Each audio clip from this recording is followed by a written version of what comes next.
Assalamualaikum warahmatullahi wabarakatuh. Alhamdulillah rabbil alamin. Nahmaduhu wa nasta'inuhu wa nastaghfiruh. Wa na'udzu billahi min syururi anfusina wa sayyiati a'malina. Alhamdulillah. Alhamdulillahilladzi arsala rasulahu bil huda wa dinil haqq. Alhamdulillahilladzi khalaqas samawati wal ardh. Alhamdulillahilladzi wa huwa alladzi yuhyi wa yumit. Khalaqal mauta wal hayata liyabluwakum ayyukum ahsanu amala.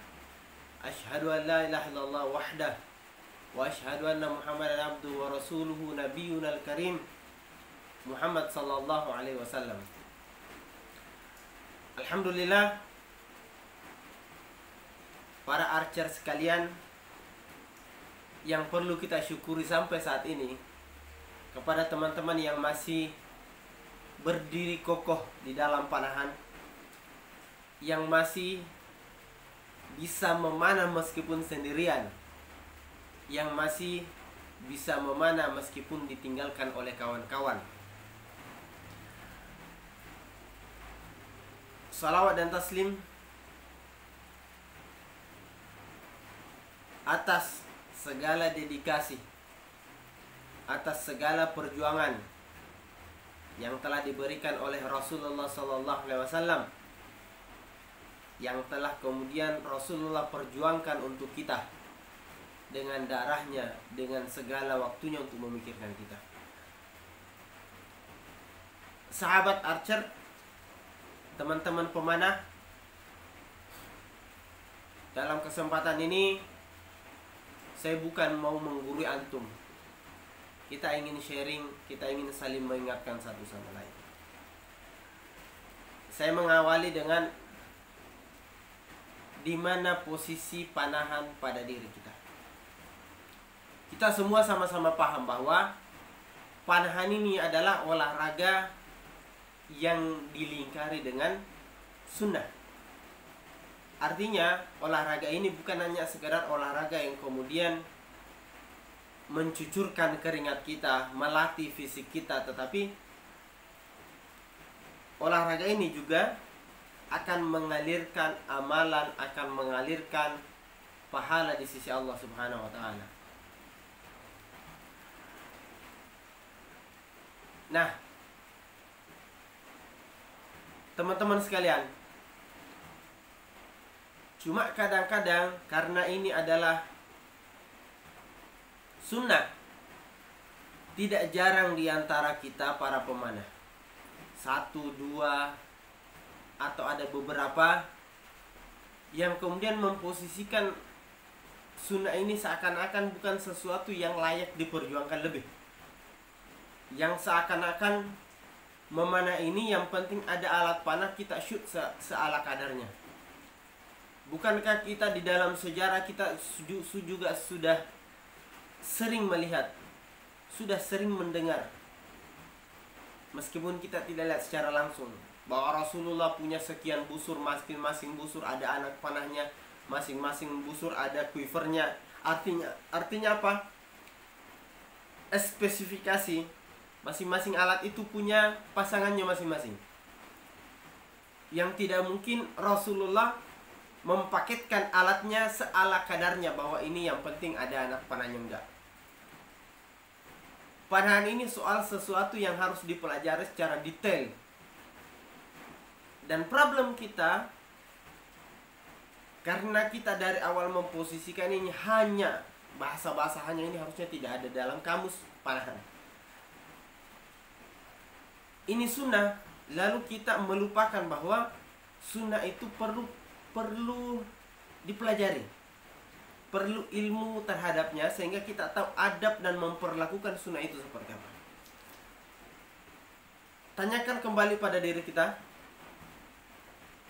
apakah kita memang punya niatan untuk memiliki alat-alat terbaik? Bukan jadi hilang di kepala kita tentang mencari alat yang murah. Meskipun dalam diri kita, saya ini baru pemula, saya ini baru belajar, kalau saya pakai alat yang bagus maka nanti khawatirnya rusak. rusak kalau kita tidak mengikuti prosedur latihan dengan baik dan benar. Nah, kita juga sama-sama paham, tidak semua di antara kita diberikan kelapangan waktu untuk memanah. Tidak semua di antara kita kemudian diberikan rezeki berlebih untuk kemudian bisa punya alat-alat yang baik. Tetapi satu hal yang pasti, kita mempunyai waktu yang sama untuk berdoa. Kita mempunyai waktu yang sama kemudian untuk bermunajat. Kita sama-sama mempunyai hak. Kita sama-sama punya kesempatan untuk berikhtiar lebih, meniatkannya karena sunnah, memiliki alat-alat yang terbaik, spesifikasi alat yang bagus. Masalah waktu kemudian Allah berikan kesempatan kita untuk memanah, biar Allah yang atur nanti. Masalah Allah kemudian nanti memberikan rezeki kepada kita, biar Allah yang atur. Yang penting, yang pasti, di dalam niatan dalam diri kita memiliki ikhtiar, memiliki keinginan untuk kemudian memperlakukan sunnah ini menjadi amalan VIP di dalam diri kita. Lalu apalagi nih? Kita sharing ya. Panahan, kita paham bahwa panahan ini adalah tempat di mana kita bisa melatih kesabaran kita. Tetapi kembali, nanya lagi dalam diri kita, sudahkah kita bersabar di dalam panahan? Tidak jarang di antara kita terlalu tergesa-gesa kemudian ingin menjadi orang yang hebat di dalam dunia panahan. Lalu seakan-akan skor itu menjadi sebuah patokan kebenaran. Nah, kita belajar. Seseorang yang kemudian belajar tentang ilmu tahsin, ilmu tajwid, butuh proses. Tidak ada yang instan. Sama halnya dengan panahan. Ada hal mendasar yang harus dipelajari. Anak-anak kemudian belajar mengaji, itu belajar tentang makharijul huruf. Mereka belajar tentang hukum tajwid, mat, dan segala macamnya, agar ketika dia membaca bacaan-bacaan yang panjang, itu tidak salah bacaannya, meskipun suaranya merdu, tetapi dengan tajwid yang berantakan tetap saja berantakan.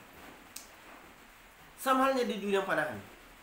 Tidak jarang di antara kita terlalu berbangga-bangga dengan skor, padahal kita tidak paham bahwa ternyata basic tajwid panahan, saya bahasanya supaya kita sama-sama paham, basic kemudian form di panahan itu masih berantakan. Ingat teman-teman, tadi kunci sabar yang perlu kita lakukan adalah bersabar dalam jarak, bersabar kemudian dalam penentuan LBS. Panahan ini bukan gagah-gagahan. Panahan ini bukan kemudian terlihat wah di hadapan orang, enggak. Panahan ini bagaimana memposisikan panahan ini dalam diri kita, itu tadi. Jadi kalau tendensi awal kita memang adalah yang penting dipuji, selesai sudah. Kita tidak akan menjadi orang yang kemudian ingin berjuang mempelajari panahan ini lebih dalam. Yang ada di benak kita adalah yang penting kita sudah memanah. Lalu di mana ikhtiar kita kemudian untuk mempelajari panahan ini? Hal ini saya sampaikan, kadang ada kekesalan juga ketika kita kemudian abai di dalam mempelajari panahan ini. Jadi ingat, kata-kata saya ini garis bawahi. Saat ada orang yang tidak pernah ngerti tentang panahan, dia latihan setiap hari dengan form yang salah, dengan cara yang salah. Ketika dia melatih ini sampai ribuan kali, maka dia akan mendapatkan skor yang bagus. Saat kita melatih panahan ini dengan cara yang salah sekalipun, Allah akan menempatkan sesuai dengan ikhtiar kita kemudian latihan. Tetapi ingat, jangan salahkan jika suatu saat antum berhenti memanah 1 bulan, 2 bulan, 3 bulan, atau bahkan ada masa di mana kebiasaan buruk itu hilang. Makanya tidak jarang orang-orang yang kemudian dari awal itu terlihat hebat di panahan, kemudian memiliki problem setelahnya. Ada istilah target panic di panahan. Jadi ketika form ini dari awal sudah tidak diperhatikan, pondasi panahan ini tidak diperhatikan, maka kita tampil gagah-gagahan dengan skor. Lalu kemudian suatu saat ini akan roboh dan susah untuk dibangun kembali. Antum akan stres, antum akan kewalahan. Antum bisa saja kemudian mengatakan saya akan tetap memanah. Tetapi di dalam diri kita beban luar biasa. Ketika kita kehilangan feel, ketika kita tidak tahu mau ngapain, karena memang konsep awal dari dasar kita memanah hanya patokannya adalah skor.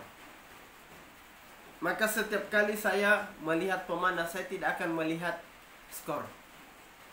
Ketika saya melihat orang memanah meskipun skornya tinggi, saya hanya memperhatikan form saja. Ketika form itu bermasalah, maka bagi saya tetap 0. Sama saya memposisikan diri saya. Ada masa di mana saya memanah, scoring atau segala macam, mendapatkan skor yang bagus, tapi saya tidak bangga pada diri saya karena saya tahu pada waktu saya memanah, saya melakukan beberapa kesalahan, problem-problem. Dan ini yang jarang dimiliki orang pemanah. Bahwa tidak merasa dirinya salah karena dia melihat hasil yang bagus, kemudian tidak memposisikan bahwa dirinya benar atau tidak, benar atau salah.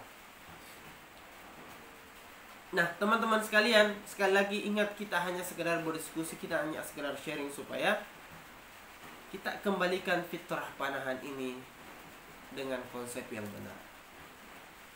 Kita memperlakukan panahan ini dengan baik dalam diri kita. Saya bertanya kembali, di mana posisi panahan di diri antum? Di mana posisi panahan pada keluarga kita? Di mana posisi panahan di tatanan masyarakat sosial kita? Nah, teman-teman archer sekalian, Inna Allah la yughayyiru ma biqaumin hatta yughayyiru ma bi anfusihim. Bahwa Allah tidak akan merubah nasib suatu kaum sebelum kaum itu berusaha, punya ikhtiar ingin merubah nasibnya. Ini saya ungkapkan karena kadang-kadang telinga kita itu ada kalimat-kalimat yang kita ucapkan seakan-akan kalimat itu benar untuk menutupi kemalasan kita. Saat kita scoring, kita dapat hasil yang buruk, lalu terucap pada lidah kita nih, pada mulut kita, qadarullah. Memang benar, segala sesuatu yang ada di bumi ini adalah Allah sudah mentakdirkan, Allah sudah menetapkan. Tetapi sebelum takdir itu diletakkan, takdir itu akan diletakkan sesuai dengan ikhtiar manusianya. Kita berjalan, kita taruh motor di luar, kunci masih di motor, kemudian kita lepaskan kendaraan itu, hanya disimpan di luar. Atau kita punya hewan, kita lepaskan, kita tidak ikat, kemudian biarkan berkeliaran, hilang, lalu kita mengucapkan qadarullah. Padahal semua musibah yang terjadi itu, hilangnya kendaraan kita, hilangnya ternak kita, karena kelalaian kita. Lalu kita mempolesnya seakan-akan Allah sudah menginginkan hal itu terjadi. Sama halnya, kita scoring, antum mendapatkan skor yang buruk, antum mendapatkan skor mungkin yang tidak sesuai dengan ekspektasi kita, lalu kita terlalu terburu-buru mengucapkan kalimat qadarullah sebelum mengevaluasi diri kita. Sebelum itu apa yang kita lakukan? Latihan kita, porsi latihan kita seperti apa? Alat yang kita punya, speknya seperti apa?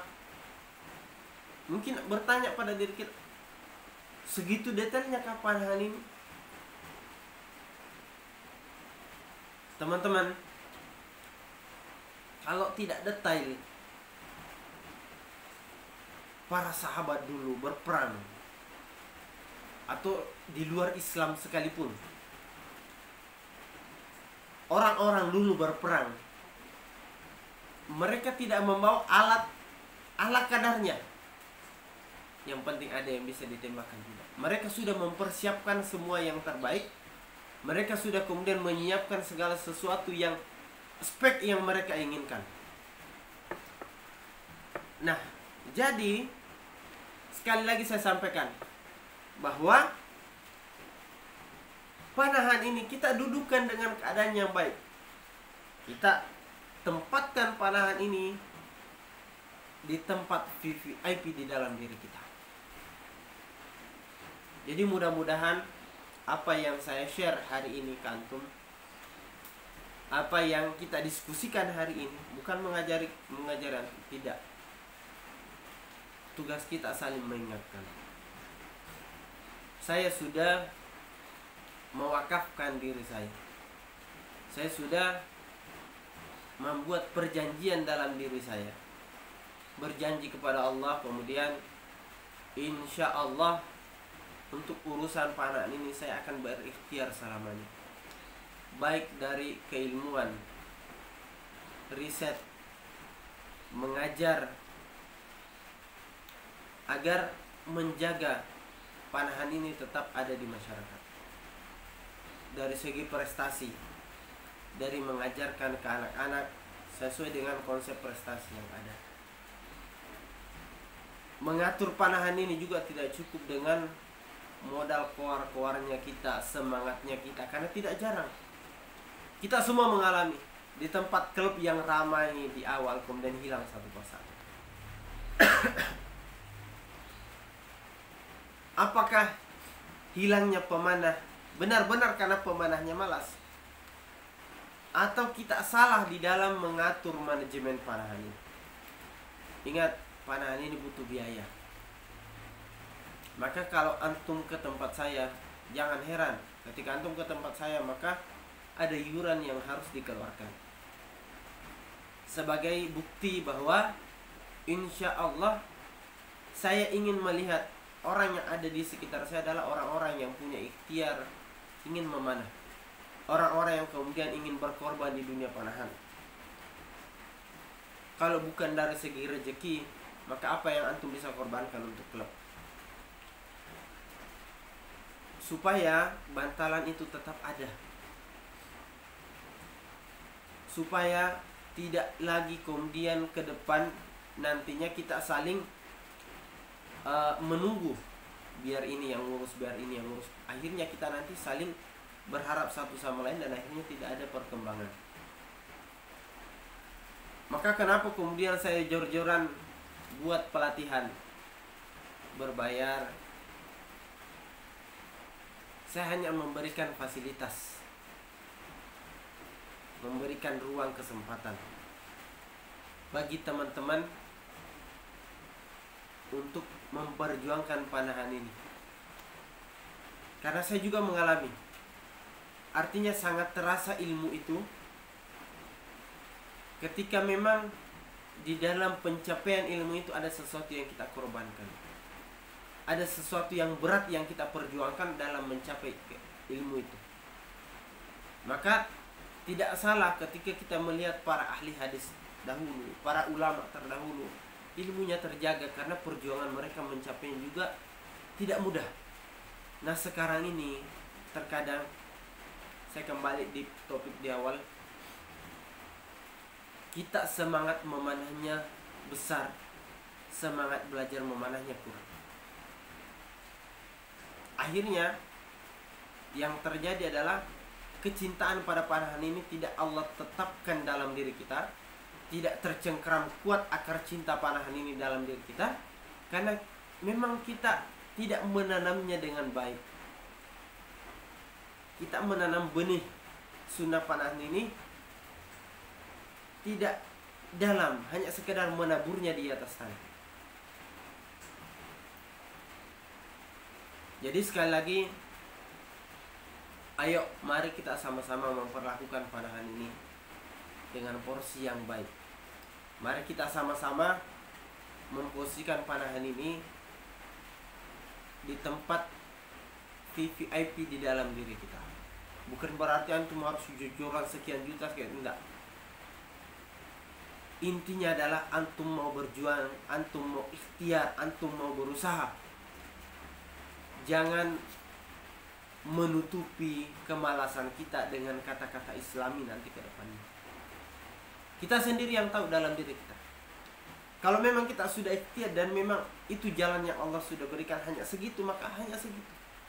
Yang jadi masalah ketika kita belum berjuang keras, kita belum ikhtiar dengan baik, lalu kemudian memolesnya bahwa memang hanya segitu.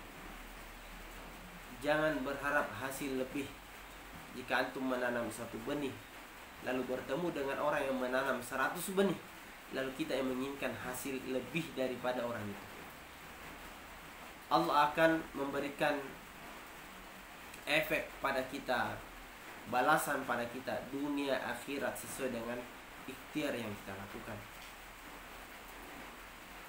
Allah mengetahui siapa yang berjuang, siapa yang ikut-ikutan, siapa yang hanya nebeng, siapa yang kemudian hanya sekedar ingin dipuja, ingin dipuji, siapa yang kemudian di dalam dunia panahan ini hanya sekedar mengobati rasa penasarannya, siapa yang kemudian di dalam panahan ini tidak Allah tetapkan dalam hatinya untuk semangat dalam belajar memanah.